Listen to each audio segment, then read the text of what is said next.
नमस्कार दोस्तों।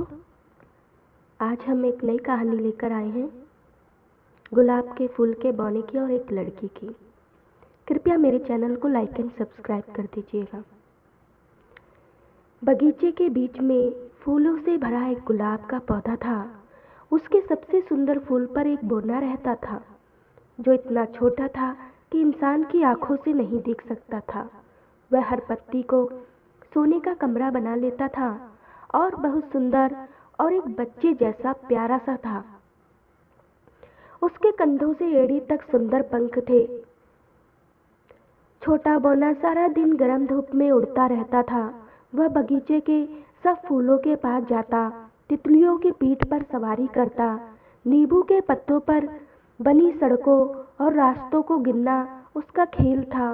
वह जिन्हें सड़क और रास्ता कहता था, वह पत्ते की नरम नसें होती थीं, पर वह खुद इतना छोटा था कि वह उसे कभी खत्म ना होने वाली सड़कें लगती थीं।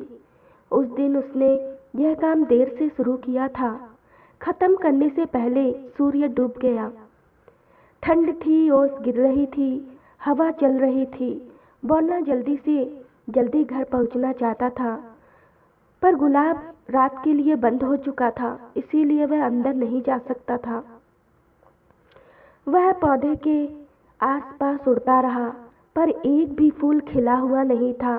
बेचारा बौना डर गया। अब तक उसने अपने जीवन की हर रात गुलाब की पत्तियों में आराम से सोकर काटी थी। वह कभी भी अंधेरे में बाहर नहीं रहा था। वह बड़बड़ाने लगा, ओह, मैं मर जाऊंगा। बगीचे के आखिर में एक कुंज था, जिसकी डाली पर एक बेल चढ़ी हुई थी। उसके फूल रंगीन बिगुल जैसे थे। बोने ने सोचा कि वह उनमें से एक के अंदर सो जाएगा। वह उस छायादार कोने की तरफ बढ़ा। वहां कोई था। वह दो इंसान, एक सुंदर युवती और एक खूबसूरत युवक। वह छोटी सी बेंच पर सटकर बैठे थे और चाहते थे कि कभी अलग ना हो, क्योंकि वह एक दूसरे को प्यार करते थे। युवक ने ठंडी सांस लेते हुए कहा, हमें अलग होना पड़ेगा।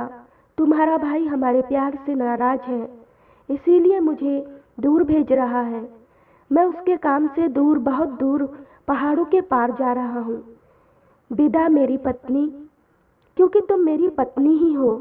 उन्होंने एक दूसरे का चुंबन लिया। फिर युवती रोने लगी और उसने एक गुलाब तोड़ा, पर युवक को देने से पहले उसने इतने जोर से उसे चूमा कि फूल खिल गया। बोना झट से गुलाब में घुस गया। उसने अपना सिर एक खुशबूदार नरम दीवार से टिका लिया। आखिर वह अंदर पहुंच गया था। गुलाब की पत्तियों के बीच से वह उन दोनों को एक दूसरे को विदा करते हुए सुन रहा था। युवक ने गुलाब अपनी छाती पर लगा लिया। उसका दिल कैसा तेज सा धड़क रहा था। बोना उस आवाज के कारण सो नहीं पा रहा था। अंधेरे जंगल में से जाते वक्त उस युवक ने गुलाब अपने हाथ में ले लिया और बार बार उसे चूमने लगा। वह इतनी जोर से चूम रहा था कि बोना मरने वाला हो गया। युवक के ओठ से ऐसे जल रहे थे कि गुलाब अपने आप खुल गया, मानो दिन निकल आया हो। उस रात एक और आदमी उस जंगल में जा रहा था। वह उस युवती का दुष्ट भाई था, जिसके हाथ में एक लंबा नुकीला चाकू था। युवक जब गुलाब को चूम रहा था, तभी उस दुष्ट ने उसे छुरा भोंककर मार दिया।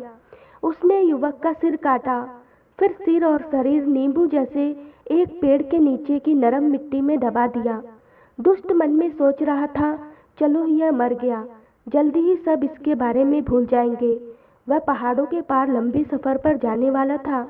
इतने लंबे सफर में लोग आसानी से मर जाते हैं। यही उसके साथ हो सकता है। वह कभी नहीं लौटेगा और मेरी बहन की मुझसे यह पूछने की हिम्मत ही नहीं होगी कि वह क्यों नहीं लौटा। उसने ताजी खुदी मिट्टी को पत्ती और डालियों से ढका और अंधेरे में ही घर लौट आया। पर वह सोच रहा था कि वह अकेला था। ऐसा नहीं था, क्योंकि वह बौना उसके साथ था। जिस समय वह आदमी की कब्र खोद रहा था, वह बौना नींबू के पेड़ के एक मुरझाए पत्ते में लिपटकर उस दुष्ट आदमी की बालों में गिर गया था। हत्यारे ने सिर पर हैट लगा लिया था। बौना अंदर ही बंद हो गया। अंधेरे में वह डर और गुस्से से कांप रहा था और पूरे काम के बारे में सोच रहा था जो उसने होता हुआ देखा था। सूरज निकलने तक वह दुष्ट अपने घर लौट आया था। उसने अपना हैट उतारा और बहन के सोने वाले कमरे में गया। वह युवती पहाड़ों के पार लंबे सफर पर गए अपने प्रेमी के बारे में सोचती हुई उसी का सपना देखती हुई सो रही थी। उसका दुष्ट भाई उसके ऊपर झुका और सोती शैतानी हंसी हंसने लगा। उसके अनजाने में वह पत्ता उसके बालों से गिर गया। वह दबे पांव बहन के कमरे से निकलकर अपने कमरे में गया और सो गया। बौना पत्ते में से निकलकर लड़की के कान में चला गया। उसने जो बुरा काम होते देखा था वह लड़की को बता दिया कि जैसे उसके भाई ने उसके प्रेमी को मारकर एक फूलों से भरे नींबू के पेड़ के नीचे दफना दिया है। फिर उसने यह बताया कि वह पेड़ जंगल में कहाँ है। लड़की सोच रही थी कि वह सपना देख रही है, पर बौना बोला कि अपने बिस्तर पर एक सूखा नींबू का पत्ता देखकर समझ जाना कि यह सपना नहीं है। लड़की उठी, उसे वह पत्ता दिखा। वह कितना रोई, उसने कितने सारे आंसू बहाए, पर वहां उसे तसल्ली देने वाला कोई नहीं था, कोई नहीं जिससे वह अपना दुख कहती। खिड़की खुली हुई थी। बौना चाहता तो उड़कर बगीचे में अपने गुलाब तक जा सकता था, पर वह उस लड़की को अकेला छोड़कर जाने के बारे में सोच भी नहीं सकता था। खिड़की की चौखट पर खड़े रखे गमले के पौधे के एक फूल था। उसने बाकी दिन वहीं आराम किया। कई बार वह दुष्ट भाई आया और जोर जोर से हंसी मजाक करता रहा। बेचारी लड़की में इतनी हिम्मत भी नहीं कि वह अपना दुख दिखा सके। रात आने पर वह चुपचाप घर से निकली। उसने जंगल में जाकर उस पेड़ को ढूंढा, फिर उसके सिर से नीचे से अपने प्रेमी की लाश निकाली। वह खूब रोई और भगवान से प्रार्थना करने लगी कि वह भी जल्दी मर जाए। वह चाहती थी कि लाश को अपने साथ वापस ले जाकर अच्छी तरह दफना दे, पर वह ऐसा नहीं कर सकती थी। उसने उसका सिर अपने हाथों में उठाया, उसके ठंडे सफेद होठों को चूमा, फिर उसके सुंदर बालों से मिट्टी झाड़ी। वह बोली, यह हमेशा मेरा रहेगा। उसने उसके मृत शरीर को फिर से दबाया और लौट आई। वह अपने हाथों में अपने प्रिय का सिर और नींबू के पेड़ के पास उगी चमेली की एक टहनी ले आई। लौटते ही उसने एक बड़े गमले में उस युवक के सिर को दबाया और ऊपर से चमेली की टहनी लगा दी। छोटे बौने ने फुसफुसाकर कहा, अलविदा। उस लड़की का दुख देखने से दुखी बौना उड़कर बगीचे में अपना गुलाब ढूंढने लगा। हरी टहनियों पर एक दो पत्तियां चिपकी थीं, फूल नहीं खिला था। ठंडी सांस भरते हुए बौना बोला, जल्दी ही सब सुंदर फूल मुरझाकर गायब हो जाएंगे। पर उसे एक गुलाब का फूल मिल ही गया जिसकी पत्तियों में अब भी खुशबू थी और वहां रह सकता था। बौना हर सुबह उस लड़की की खिड़की पर जाता था। उसे वह लड़की हमेशा गमले के पास खड़ी रोती मिलती थी। उसके आंसू चमेली की टहनी पर गिरते रहते थे। लड़की पीली पड़ती जा रही थी और टहनी हरी, उसमें नए नए पत्ते आ रहे थे और जल्दी ही सफेद फूलों की कलियां निकल आईं। लड़की ने उन्हें चूम लिया। उसका भाई उसे पागल और बेवकूफ समझता था क्योंकि वह एक पौधे के पास खड़ी रोती रहती थी। वह नहीं जानता था कि किसी की चमकीली आंखें और लाल होठ उस चमेली के पौधे के नीचे की मिट्टी में दबे हुए हैं। एक दिन वह लड़की गमले के पास खड़ी खिड़की की चौखट पर सिर टिकाए सो गई। उसे सोता देखकर बौना उसके कानों में घुस गया और उसे उन शामों के बारे में बताने लगा जब खुशबूदार गुलाब खिलते थे। लड़की वह सपना देखते देखते मर गई। मरने पर वह स्वर्ग गई जहाँ अपने प्रेमी युवक से मिल गई। बड़ी सफेद घंटियों जैसे चमेली के फूल खिलकर कमरे में अपनी खुशबू फैला रहे थे। जो मर चुके थे उनके लिए अपना दुख वे इसी तरह दिखाते थे।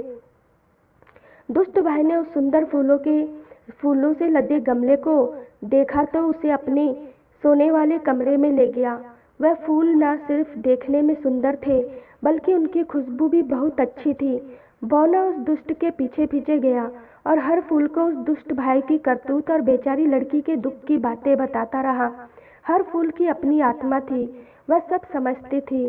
फूलों ने कहा, हम सब कुछ जानते हैं, हम उस बारे में सब कुछ जानते हैं। बोना समझ नहीं पा रहा था कि सब जानकर भी फूल इतने शांत कैसे हैं। वो शहद बटोरती मधुमक्खियों के पास गया और उन्हें सारी कहानी सुनाई। उन्होंने वह कहानी अपनी रानी को सुनाई। उसने यह तय किया कि अगली सुबह वह दोषी को मार देंगी।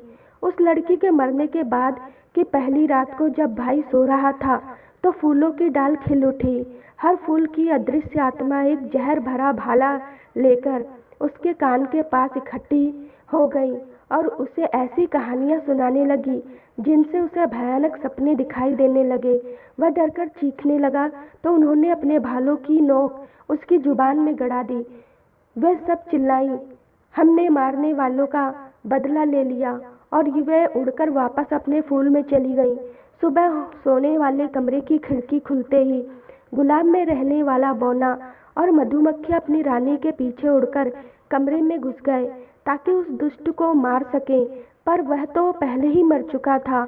लोग उसके पलंग के चारों ओर खड़े थे। एक आदमी बोला, चमेली के फूलों की तेज खुशबू ने उसे मार दिया। अब बोना समझा कि फूलों ने बदला ले लिया। उसने यह बात मधुमक्खियों की रानी को बताई। उसने और बाकी मधुमक्खियों ने उस गमले को घेर लिया। लोग उन्हें उड़ाने की कोशिश करने लगे। आखिर एक आदमी ने गमला उठाया ताकि बाहर रख दे। तभी एक मधुमक्खी ने उसके हाथ पे काट लिया। गमला जमीन पर गिरकर टूट गया। मिट्टी के बाहर गिरने पर एक सफेद खोपड़ी निकल आई। सारे लोग डरकर उसे देखने लगे। तब वे समझ गए कि मरने वाला आदमी हत्यारा था।